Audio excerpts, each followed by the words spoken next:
Don't be shy.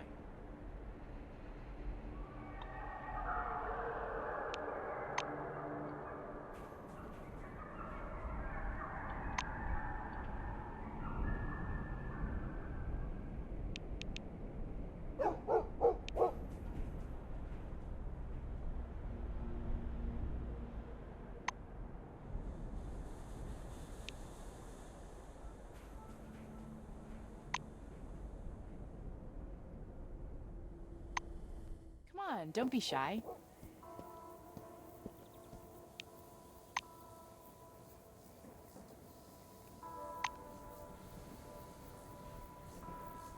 Hi there.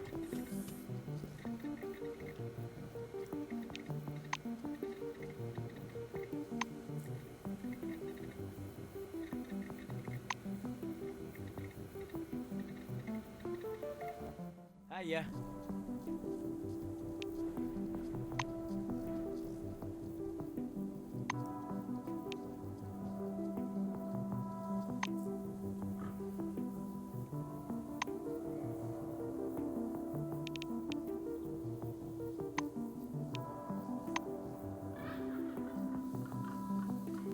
Greetings.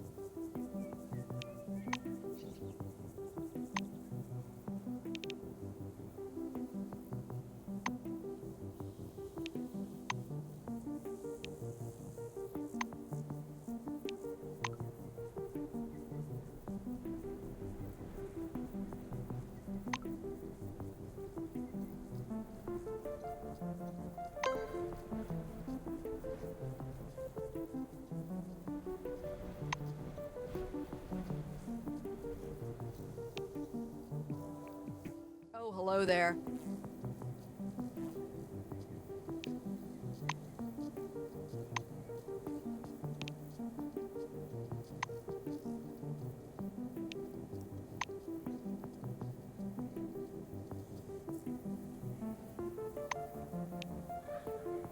Salutations.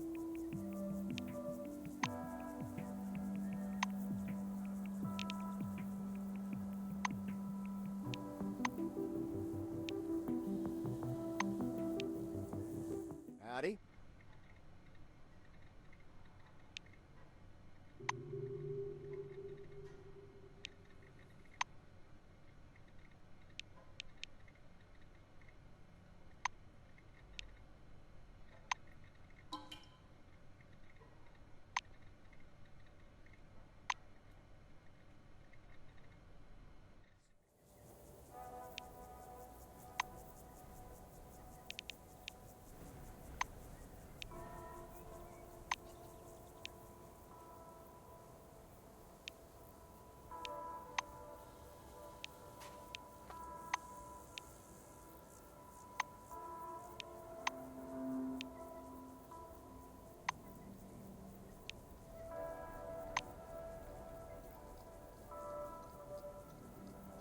Come on. Don't be shy.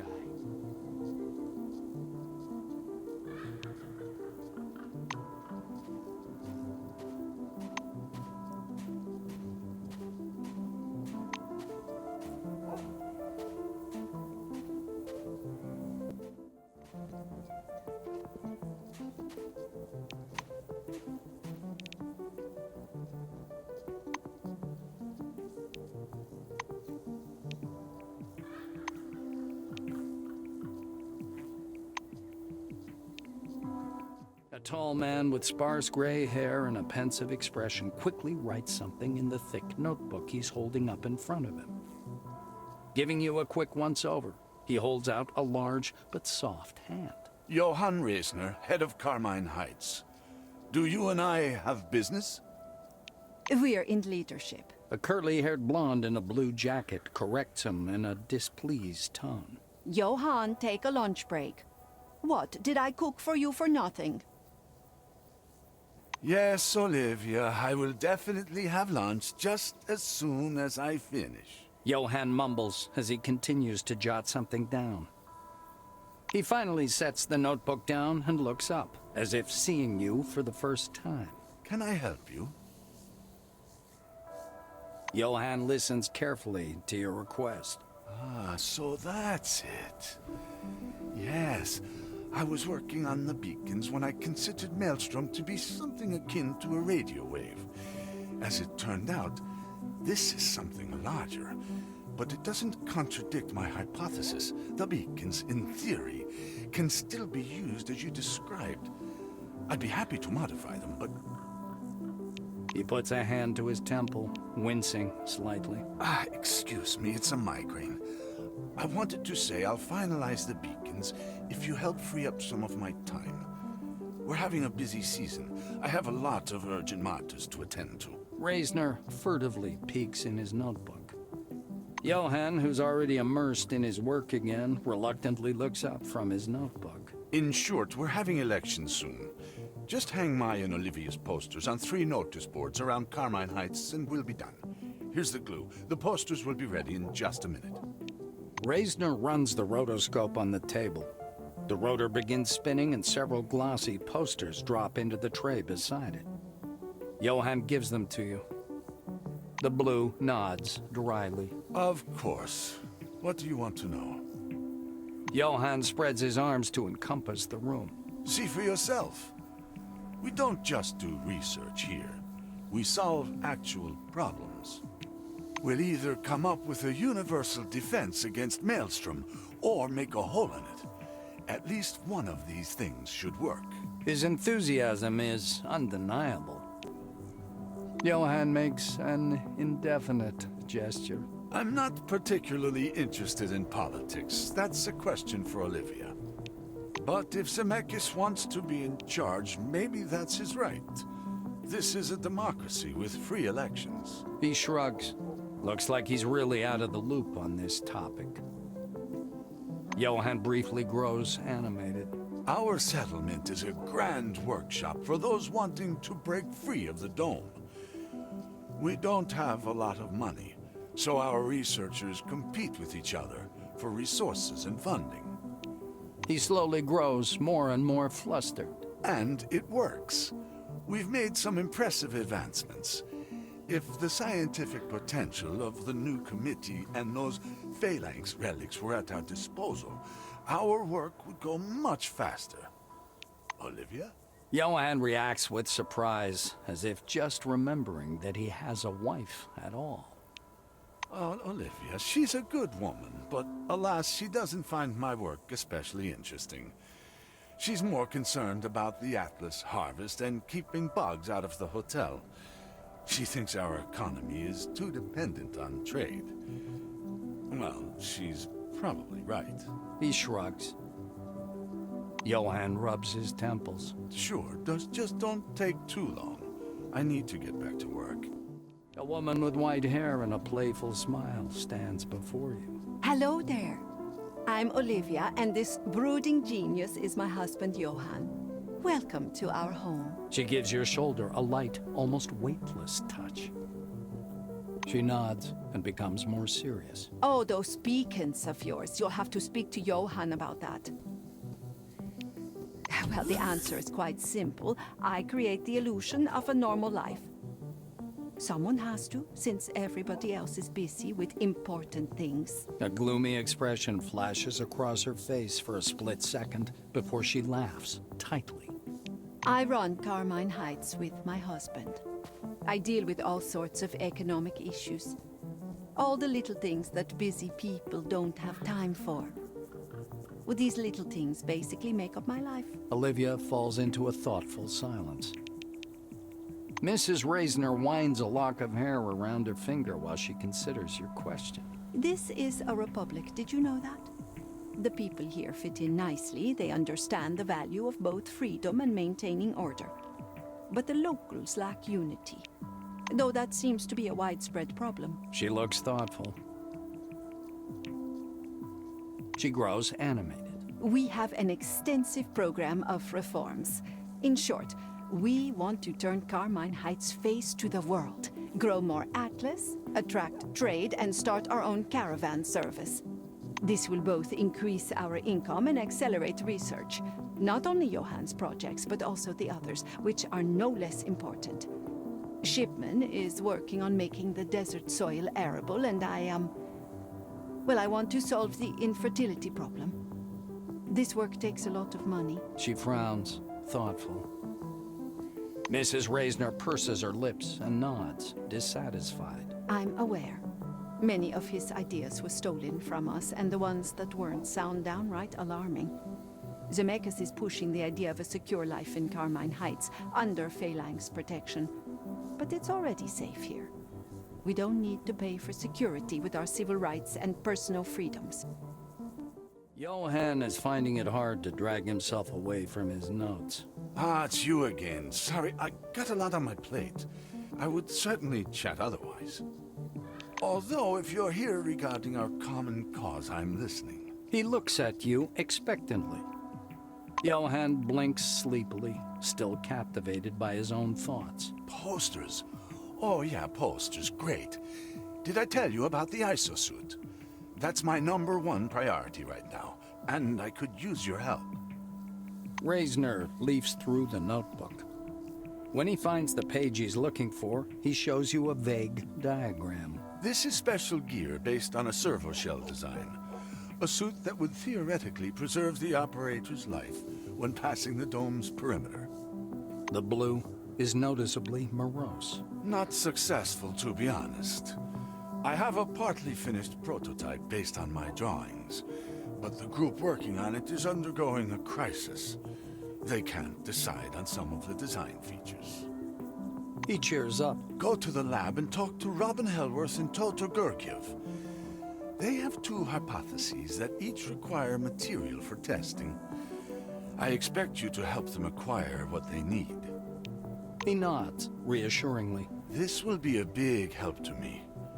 Take a look at the isosuit prototype and talk to Robin and Toto in the lab. Now, excuse me, but I have to return to my calculations. Johann leans over his notebook, mumbling inaudibly.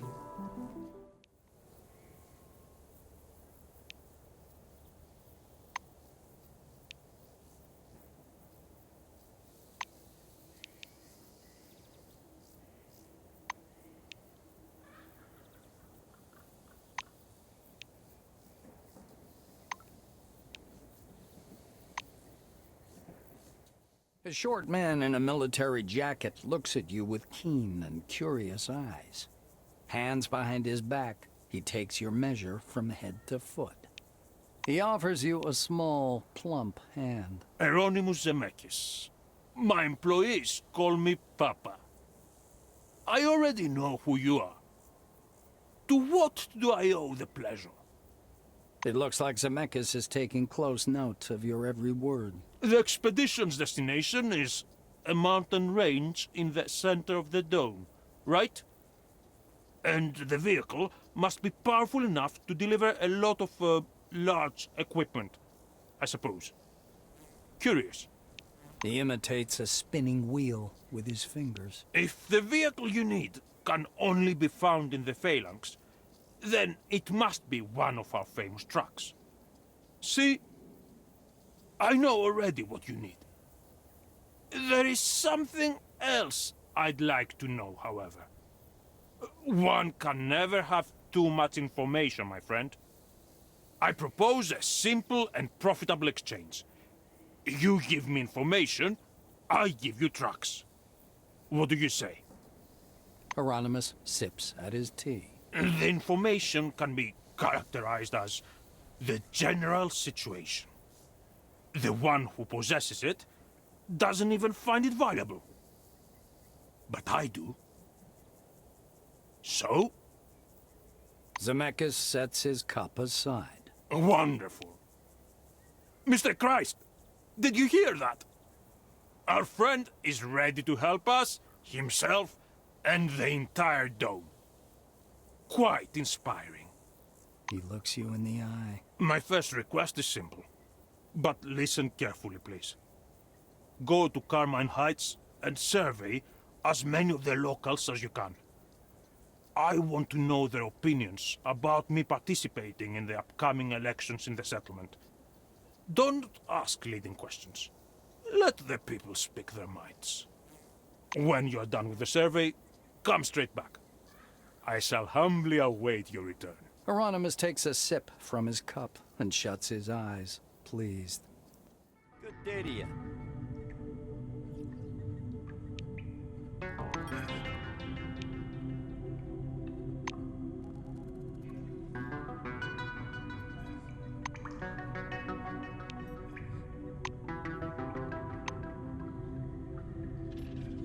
Hello?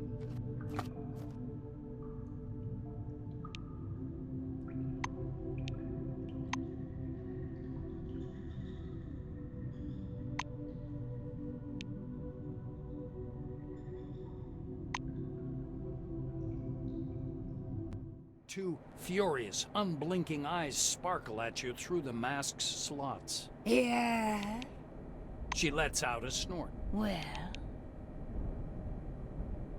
Oh, this is gonna be fun. She says mockingly, raising her mask. She snorts. I'm not surprised that Kronos turned to shit.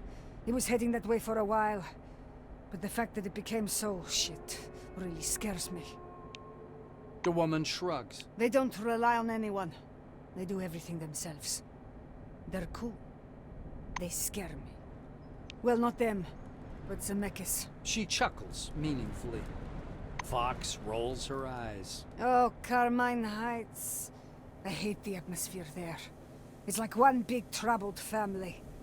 I'm not a fan of the concept of family in any form. Your question is unexpectedly difficult for her. Fox considers her answer for a long time. A lot of it is pretty disgusting. The drooling, dependent adepts, the aggressive proselytizing and so on. But there's another side to it. Many people want to escape to the virtual world of the temple. The church is disgusting. But they deserve respect for giving people that chance. Your companion touches the mask for a moment, deep in thought. I'm one myself, sort of. A fop is like a child with a shotgun. You need to be careful how you handle them. But there's no point being afraid. Yeah. Can't say it better than that. She nods along with her thoughts.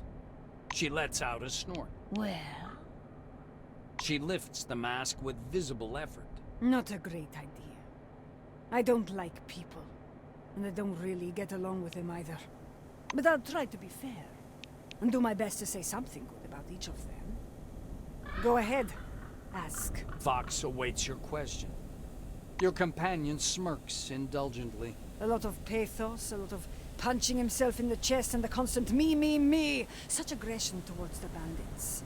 I don't think it's about principles. He, she, I don't know what to call it. They're just out for revenge. But even if there's nothing but revenge, this determination is commendable. Sparrow is trying. He clearly made a great effort to become who he is. She lightly touches her mask. Her lips twitch in a faint smile. I definitely won't say anything bad about him.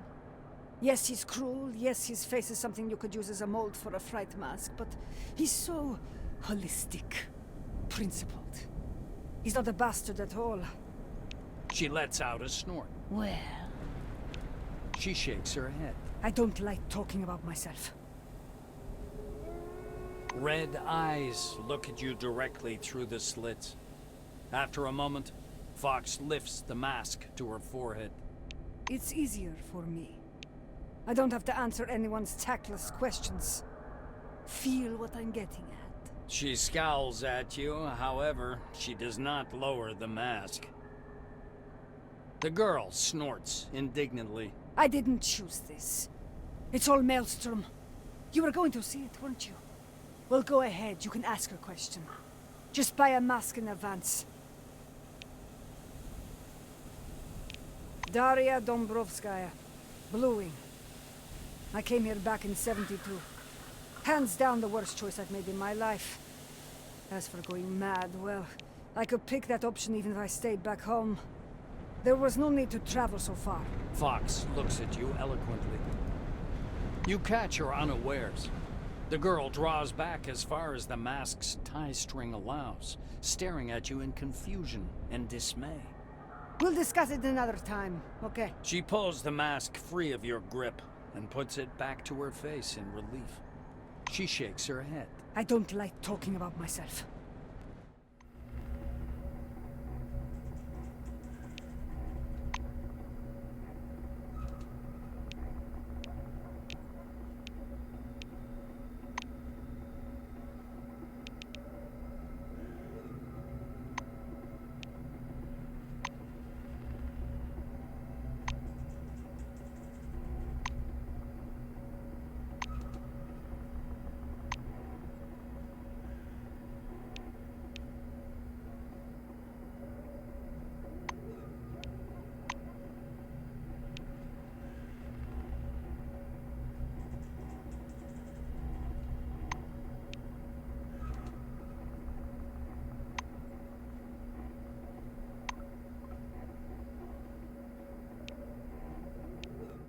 Hi there.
Oh, good day.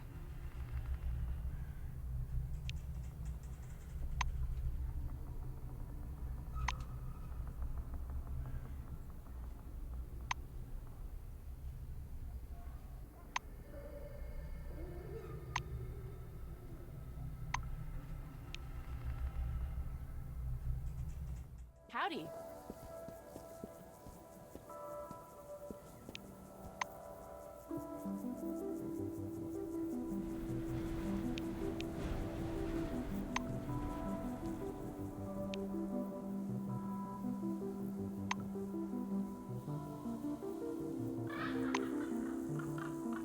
Oh, hello there.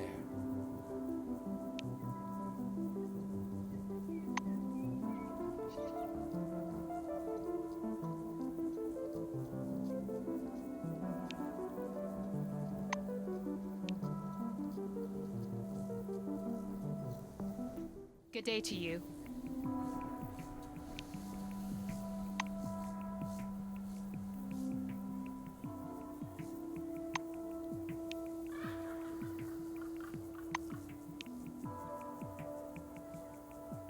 Greetings.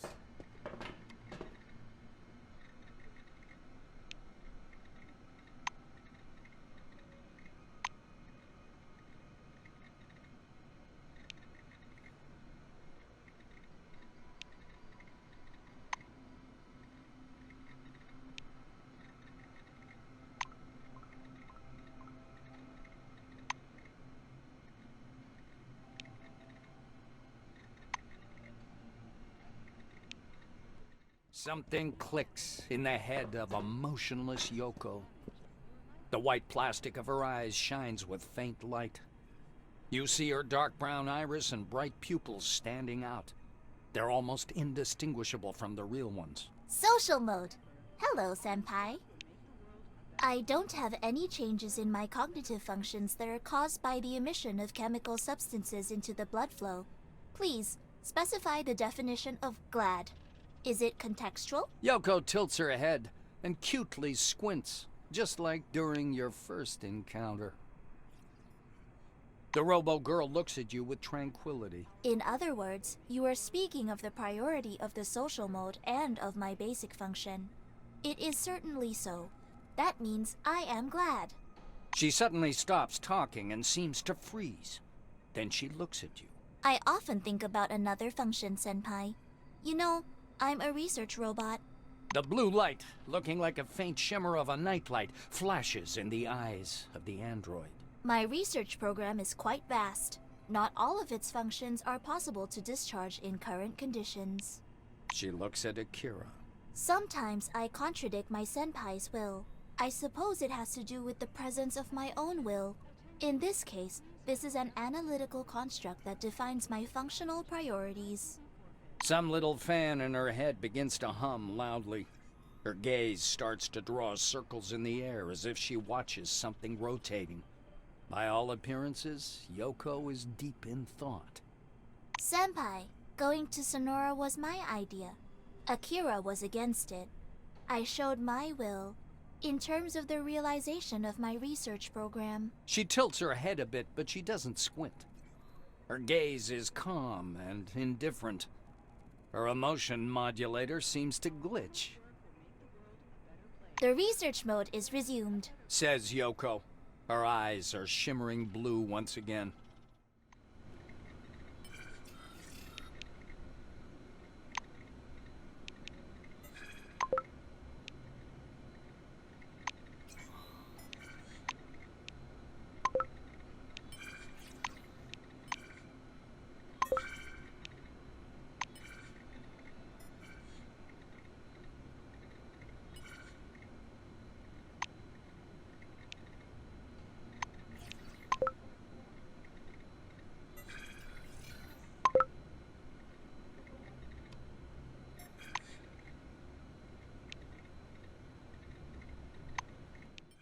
Hieronymus smiles welcomingly. You are my guest, so please take your time.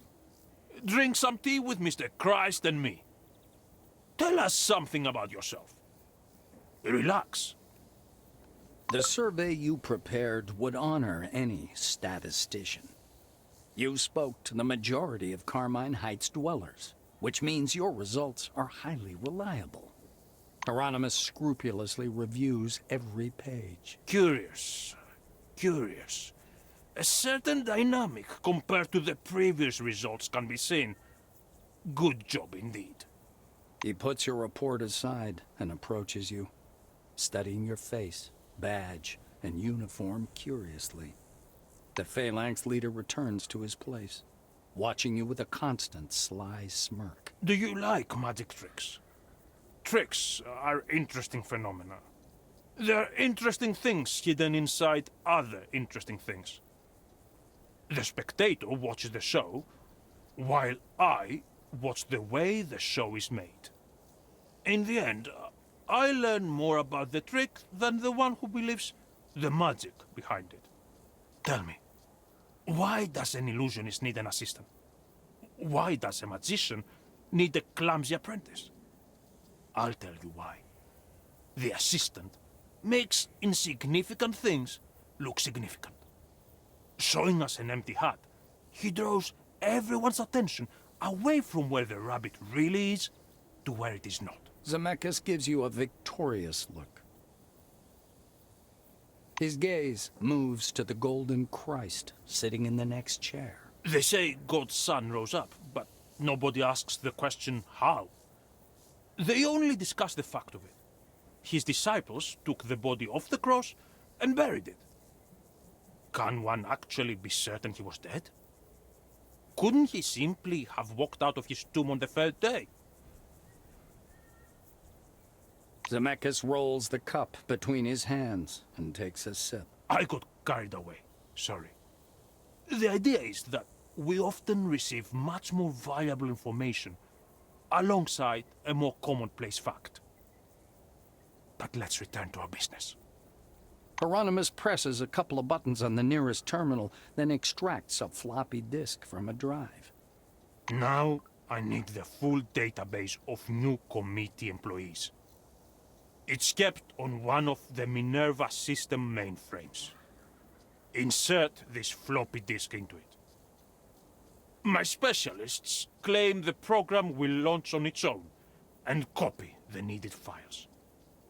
Once you procure this data for me, I'll provide you a truck immediately. He gives you a device similar to a floppy disk.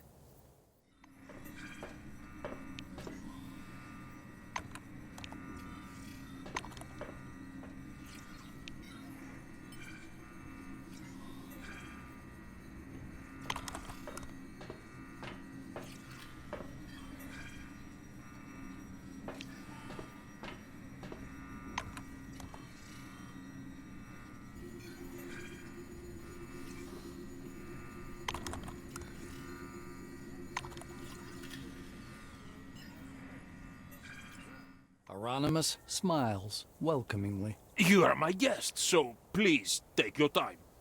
Drink some tea with Mr. Christ and me. Tell us something about yourself. Relax.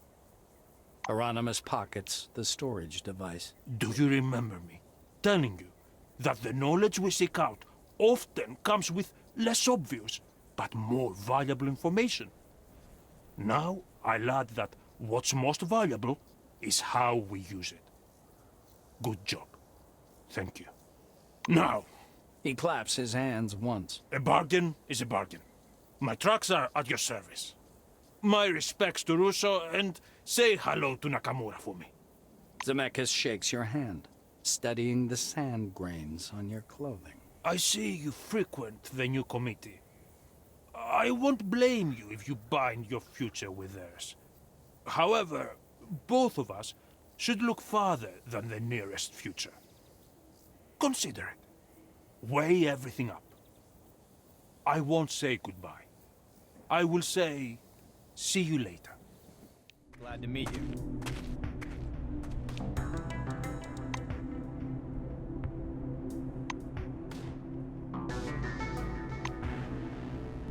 Greetings.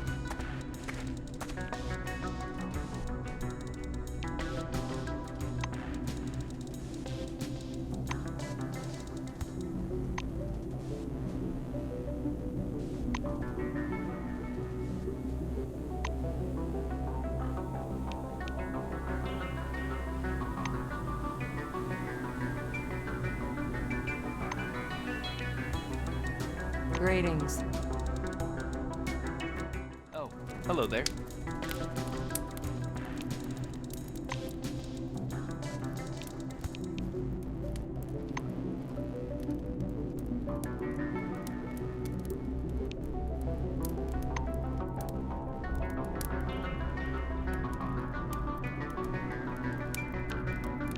The heaps of trash around you begin to shift. One by one, bandits dig themselves out of the piles of junk. Some of them, like the first, bear the snowflake symbol. The others' clothing is decorated with pictures of sugar plums. A dirty, red-headed woman wags an old-time grenade at you. Listen carefully, Loaf. We saw how you dealt with the tattered skivvies team. That won't work with us, though. We all made a temporary treaty. Now we're gonna climb down and kick ass, hunt you to the very city. And then we, the Sugar Plums, will cut off your head and give it to our queen as a trophy. The fops exchange wary looks. And what's that? A Sugar Plum hesitantly asks.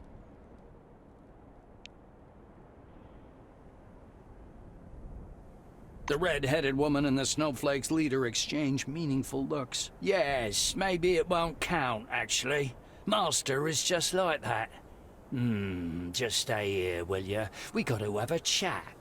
The leaders confer for a minute, then clamber back atop the junk pile. Stay there! I'll go kill that cunt face and come back for you! The redhead calls. The Snowflake's leader gives her an angry poke with his club. What? Get me first! The redhead shows him a middle finger, saying nothing. Things are heating up quickly. Grumbling threateningly, both Sugar Plums and Snowflakes trickle down to the space between their junk piles. A fop gives a furious, mad yell, and the teams attack one another. The trailer is closed, but when you tug on the door, it opens with a soft creak. The inside is upholstered in red velvet, the floor covered with carpets. In the half-light, you see an enormous bed, a large dollhouse on the floor, and several dolls lying around. There are some boxes piled in the corners, overflowing with trash and papers. You turn the boxes upside down and discover an interesting bit of writing. It's a short story about a fop who travels all over the dome and finds the camp of the first settlers. The story says his name was Sherlock, and he was captured by some Phalanx fighters who threw him into the maze of death. You prudently copy the maze's coordinates and put the note back in the box. Oh, good day.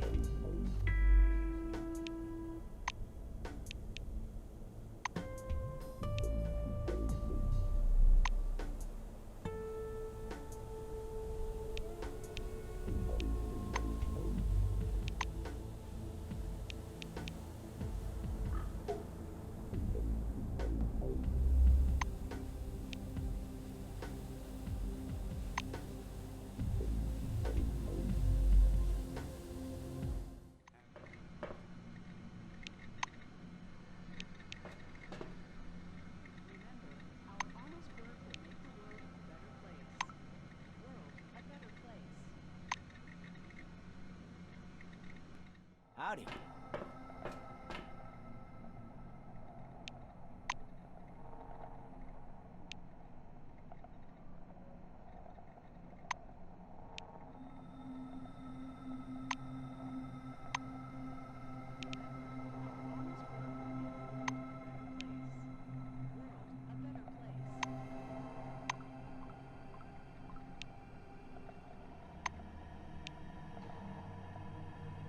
Hello.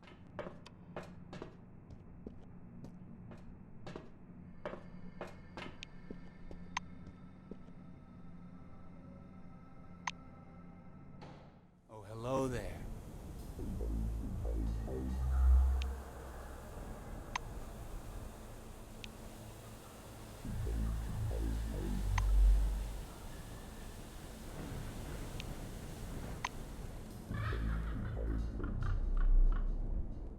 Oh, good day.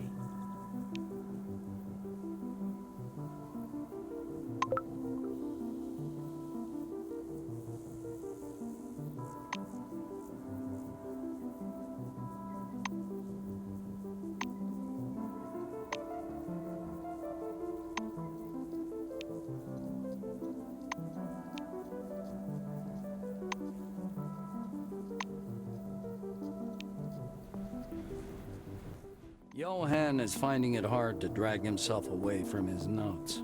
Ah, it's you again. Sorry, I got a lot on my plate. I would certainly chat otherwise. Although, if you're here regarding our common cause, I'm listening. He looks at you expectantly. Johann spreads his arms uncertainly, as if about to hug you.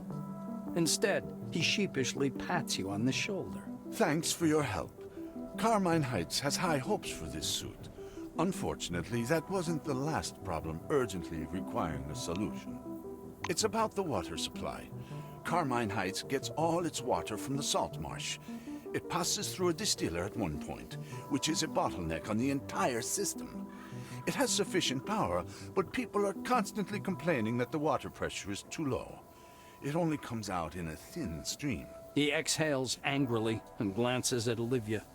The main consumers of water are the laboratory, the kitchen in the shelter, and the hydroponics farm. I'm guessing it's a configuration issue, but you should talk to people in those 3 places first. That's it. Take care of the water problem, and I'll take care of the beacons. Johann walks over to the workbench. His body language makes it clear he doesn't wish to be disturbed. Hi there.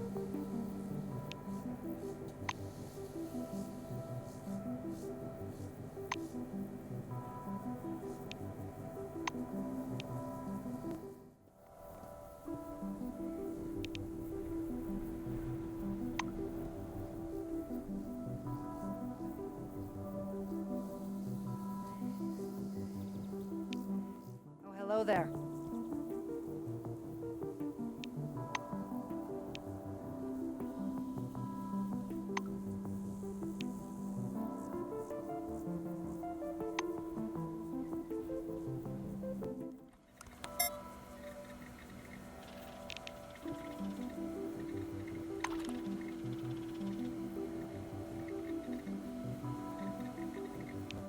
Johann is standing by the workbench, digging into some kind of device. This mechanism, resembling the insides of a folding umbrella, must be the Maelstrom beacon. Johann nods gratefully. Yes, I was informed. The irrigation systems on the farm are working at full capacity, and the lab has all the water it needs too. You did a great job, thank you. I didn't forget our agreement. While you were solving Carmine Heights' problems, I took care of the beacons. You can find them in the safe. He hands you a key. Johann grabs your sleeve. I'd like to invite you to a family dinner, as a token of my gratitude. Will you come? He shakes your hand. Perfect. Come anytime. Olivia loves to cook, so it's no problem if you just drop in. You join Johann and Olivia at the wide table. Set out upon the light blue tablecloth are a white porcelain bowl of green soup with glassy onion rings, a scalded Atlas salad, roast beef and gravy, and fluffy white bread. The meal is almost a feast by Baron's standards, and surprisingly abundant, considering that most of it is prepared from mutant lettuce.